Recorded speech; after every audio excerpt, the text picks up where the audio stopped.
You want to enter where the market is actually has convinced us that it is actually turning, and we can be able to confirm that with the and like the final thing that we look at, obviously, it will just be the crossing over from there. So the final thing you can confirm with is the crossing over. Né? Okay.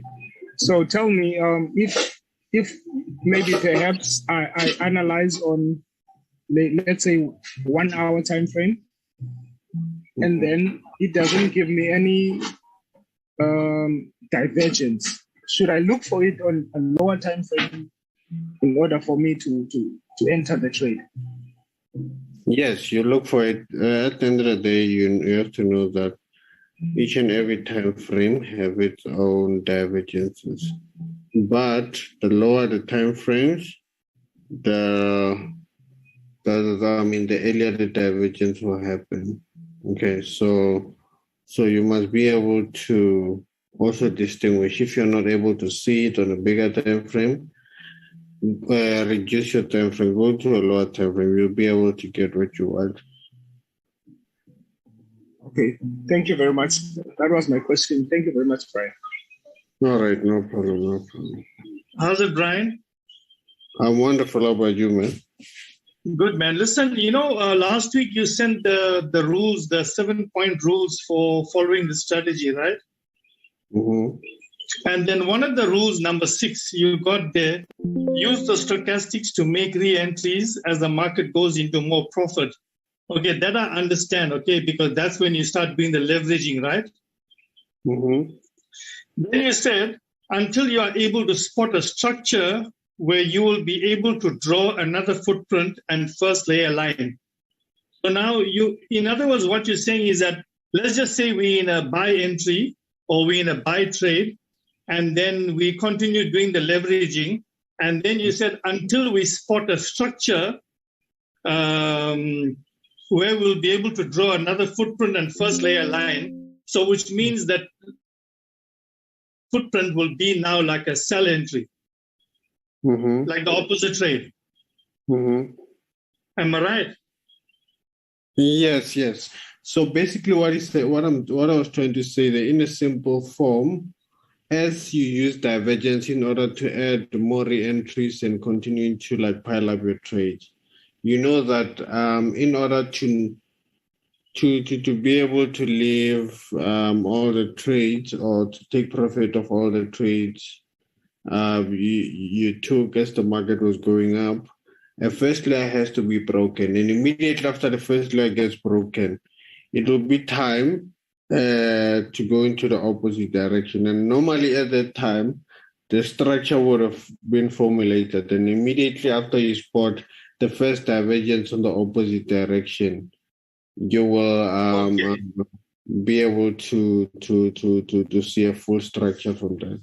Okay, good. I understand. Thank you. No problem. Thank you very much, Brian. All right, no problem. Hello, Brian. How's it? I'm wonderful. Yeah. How about you? Yes, can you hear me? Yes, I can hear you.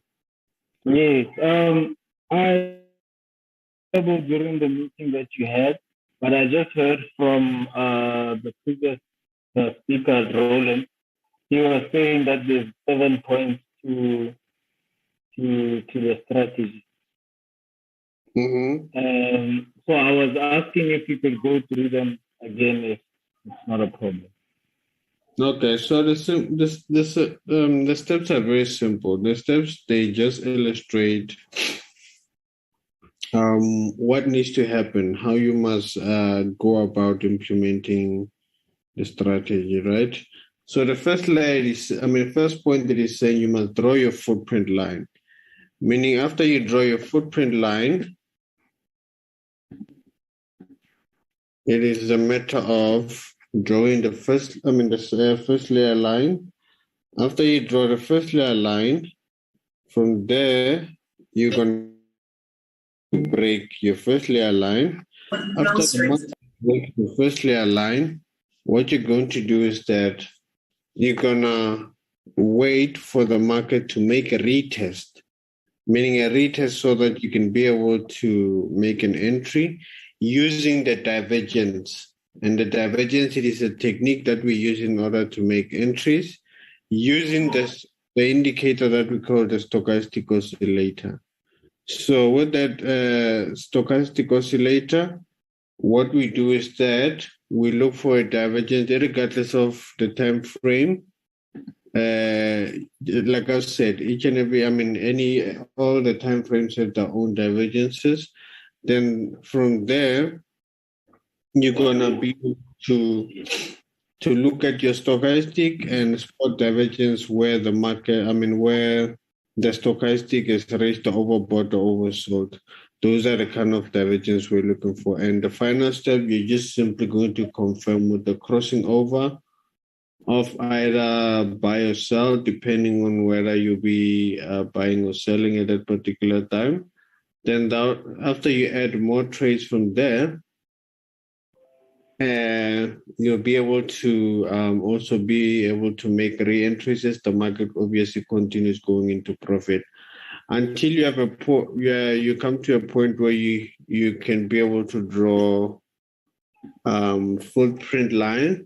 And after you draw a footprint line, you have to draw a most important line, which is the first layer line, so that you can be able to know when to actually close the trade. Okay. To actually know when to close the trades that you took there. Okay, so if I go through them, the 7 key points are draw a footprint line. Second step is draw a first layer line. And then the third one is you wait for the market to break, for it to retest the support. Fifth is divergence, you wait for divergence. And then you enter, you choose the sixth, you use the stochastic. And then you enter, then re-enter, it goes until. Yeah, so don't also forget that in order to close those trades, you must be able to draw a structure that is opposing the trades so that you can be able to know when to actually close the trade.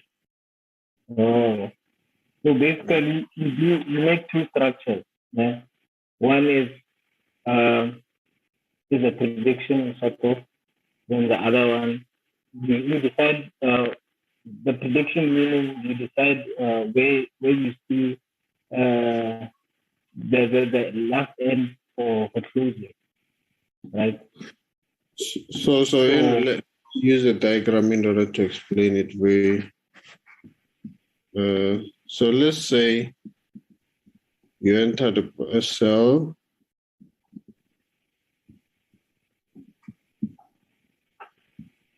Where I draw horizontal line, this way you enter.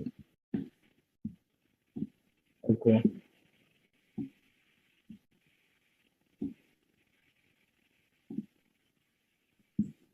So where I've shown the things, that's where you've entered. What I'm trying to say is that as you've entered the sell trades, you have to be able to draw a structure where you can be able to draw a footprint. After you draw a footprint, you have to draw first layer.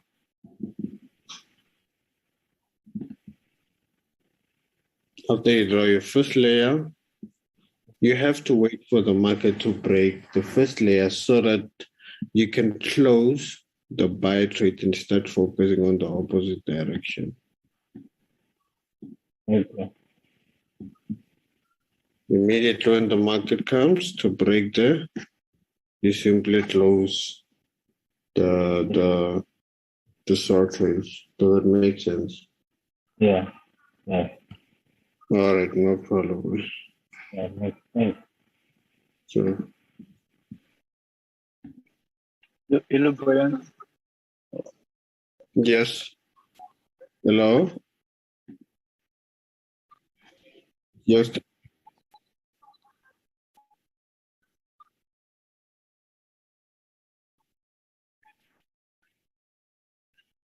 All right. On which time frame and on what pair? On which pair? I mean.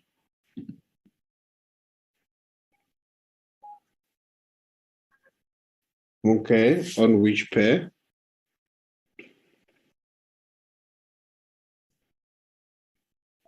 Any.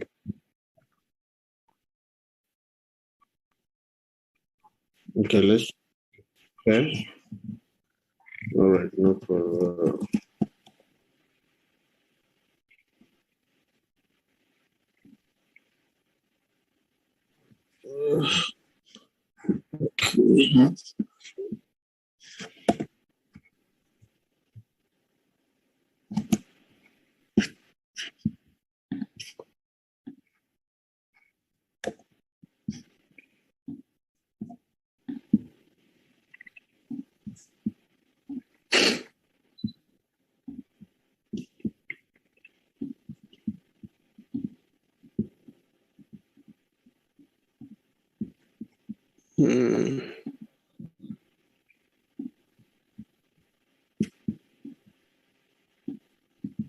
Give me a second to refresh this.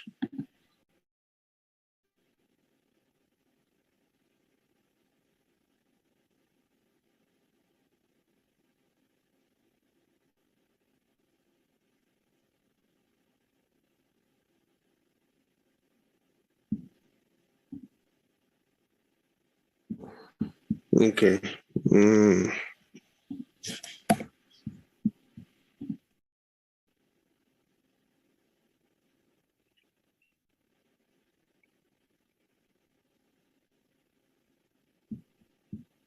Okay, guys, you guys have to give me a second. Try and figure out what is happening here.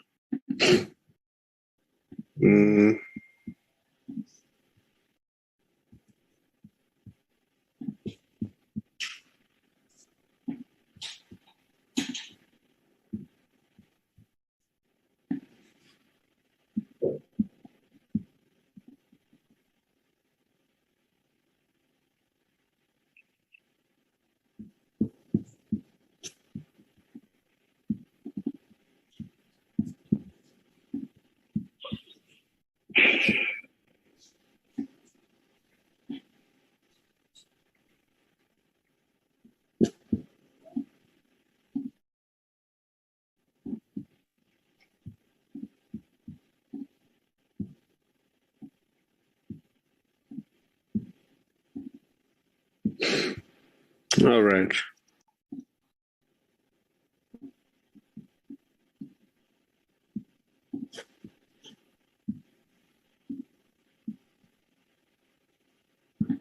Okay, so let me make the example I was making.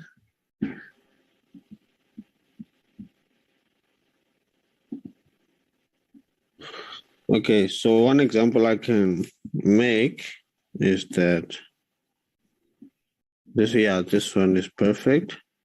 So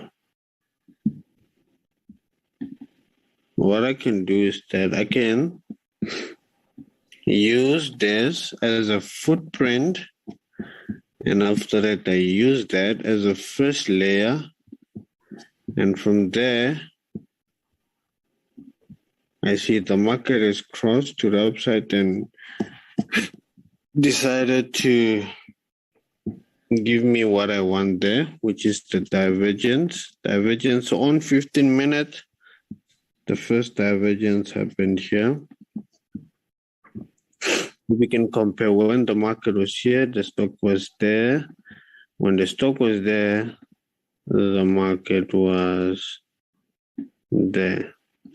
So you can see the total opposite of what is actually happening. Then now you're going to place your buy here. As the market continues to go up, if you add more re-entries, let's check 5 minutes from here.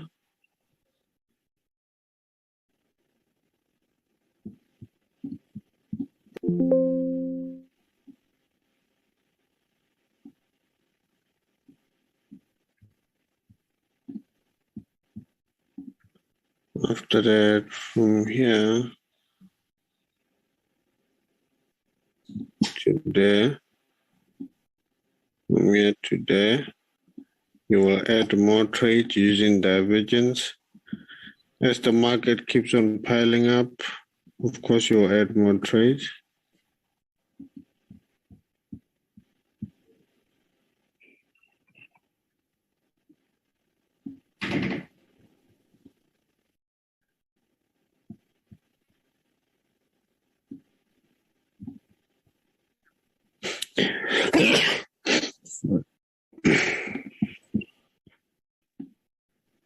And the final thing you will do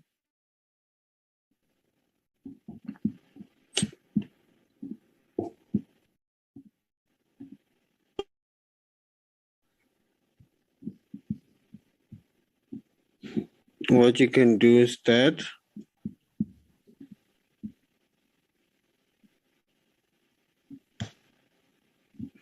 use that as a footprint.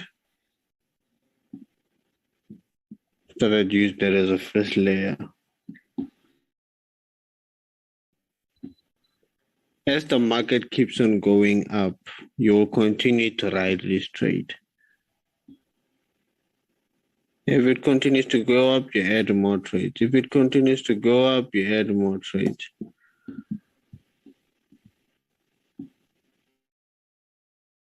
If it decides to come, let's say it comes and break here, took from here until there, you close because the first leg got broken. Now you start going into the action. Does it make sense? All right, no problem. Well, Brian, Yeah. I also have a question. So we only use the stochastic indicator only to spot entries, and after that we forgot about it, or we have to check it if we, for example, we have to check it for closing positions, or we just look at it for entries and then we forgot about it. Or let's say, for example, let's say, for example, we took a buy on H1, then H4 stochastic, which is a overbought. We keep on holding or we close position. So stochastic, it is meant for, to us, it is meant for execution only. So it helps us execute at the right position. When the market is starting to go into profit, we don't really pay attention to it. We pay attention to when we want to actually close. And that will be determined by what? By the breaking of the first layer. Simple. And for example, if we want to spot a buy setup in H1, but the stochastic is facing down in H4, can we still take the buy or wait for the H4 stochastic? No, I remember that for a bigger time frame to happen, you have to focus on a smaller time frame. Meaning, for a big time frame to happen, there's a smaller time frame. So, with that being said, and if you can check the difference between 1 hour time frame and 4 hour time frame, there's 4 hour difference there. And if you compare that with time frames like 30 minutes and 1 hour, you will see the time difference. It is not as big as with the 4 hour one. So with that being said, you must be very careful. If you can be able to spot a buy on 4 hour and a sell on a sell on 1 hour, for that 4 hour to formulate, 1 hour can move 4 candlesticks, and 4 candlesticks are enough to make a very big movement. Okay. Okay. Yeah, so you have Go with the footprint and focus on the time frame where you're analyzing the footprint. Don't don't mix up everything. It will just become more confusing.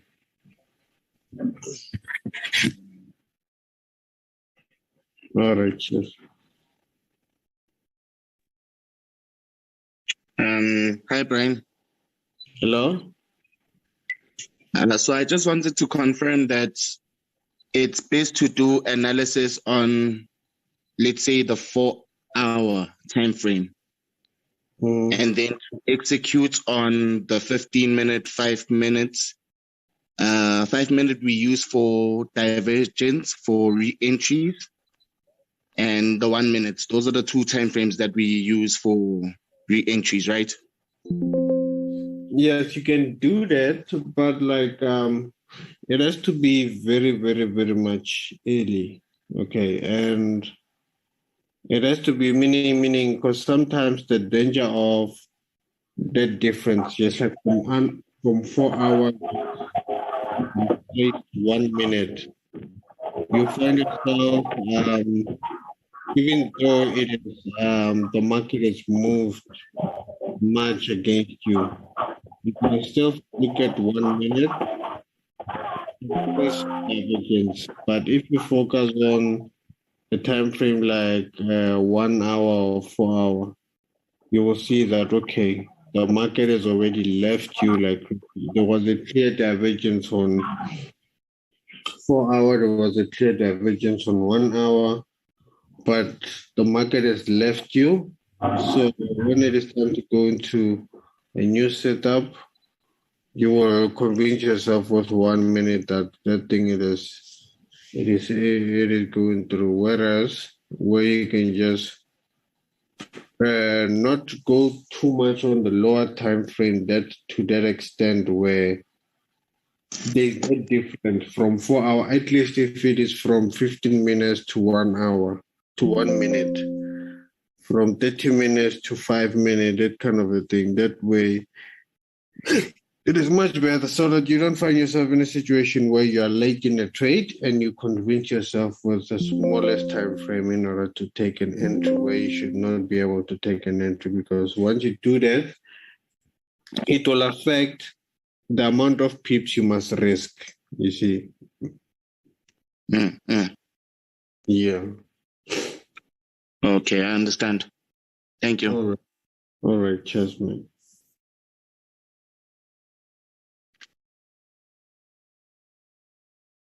Hello, Brad. Yes, sir.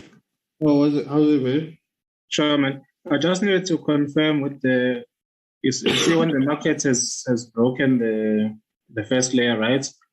Does the second highest, which should not be higher than the first, have to be under the first layer, or it can be above the first layer? Okay, so to make sure I understand, does the second The second 10 of the price, does it have to be above the first layer or below? The second 10 has to be Well, for the looking for. So what is happening is that you find the divergence normally, it is actually the second point Yes. of the price. So when you say that, I'm not quite sure what you're trying to mean, because if it's a way we should be able to enter, and normally like the way it goes is that the first point will form, and the second point, you'll find that the second point where we want to enter or where we should enter, it is actually higher than the first point. So that way I try to keep your question like very, very, very, try it in another form so that I can be able to understand it. I'm trying to understand this one thing, that if the market has gone above, has first gone below the first layer, and then it goes above the first layer again to make the the second highest point? And then is that a safe entry still if we see divergence? You see, it breaks and then it goes above the first layer again. You see? So okay. Let me try to draw it. It breaks and after that it goes up again. Above the first layer, yeah. Above like yes. All right. And what do you say we do? What did you ask we were doing? I'm asking if that is still the safe trade to take, or should we wait for it to break? No, we only take trade in this area. We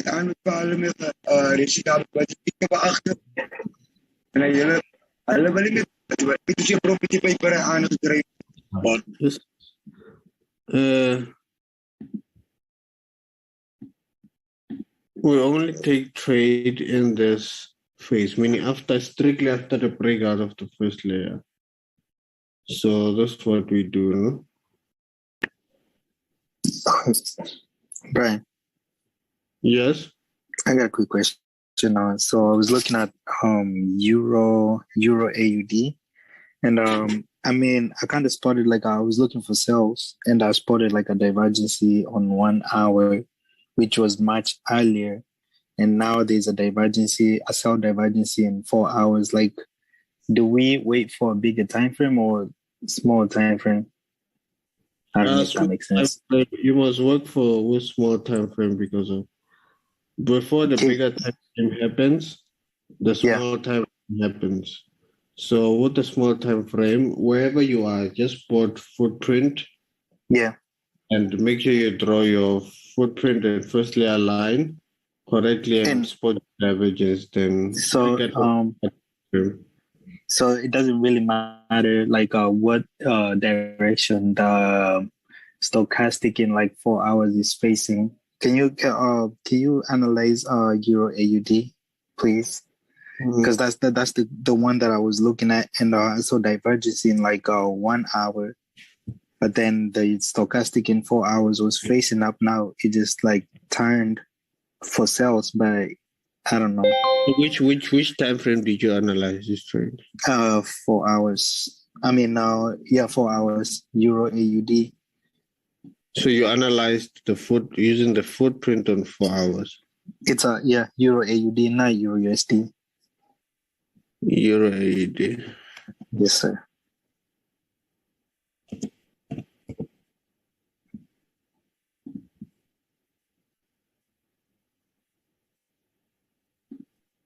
For hour. So you are able to spot footprint and divergence on it. Yeah.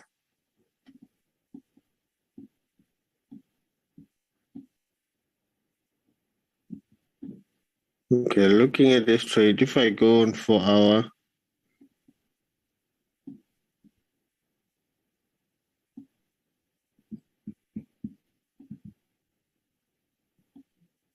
be able to do this.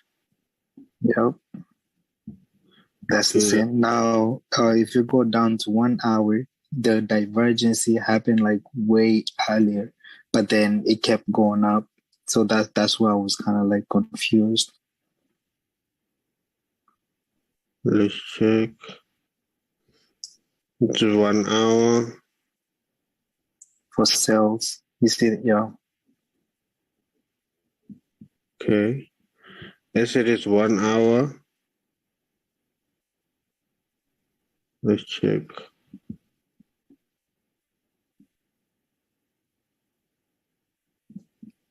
There was also a footprint here. There was no way it was just going to go down like that. Okay. There's a footprint set up that supported the buy. Okay. So that in order to take this trade down, you must find a way to look at the divergence. I mean,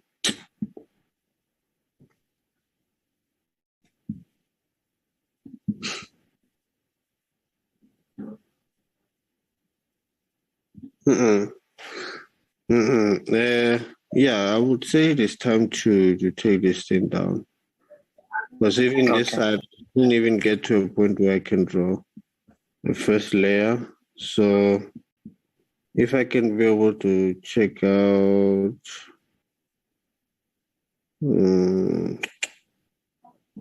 yeah, it is time to take this trade to the downside. There's no way.